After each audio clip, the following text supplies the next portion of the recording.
Howdy, I'm Greg with ePoolSupply. Today we're going to be talking about this Pentair Silt sock. So we're out here in the warehouse, walking around, find this guy, 510320 is the part number. This is a great item to put in your skimmer. So if you have the skimmer basket in your pool, you can put this silt sock in there. It's going to help gather real fine, little small debris that usually doesn't get caught, gets bypassed through the skimmer. Especially if you have a QuikSkim that has the venturi jet on the bottom of it. It's recirculating a lot of that water.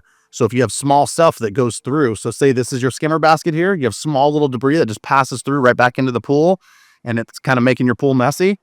You put this little silt sock on there and it's going to grab a lot of that small, finer debris, keep it from getting recirculated back into the pool. So again, part number 510320. This is the Pentair Silt sock. Great for grabbing that fine debris in your swimming pool. I'm Greg with ePoolSupply. We'll see you guys in the next video.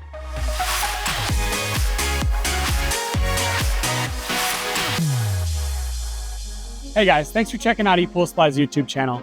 Hit that like and subscribe button down below, and we got new content coming out every single week. Come visit us in store or online at ePoolSupply.com. Thank you.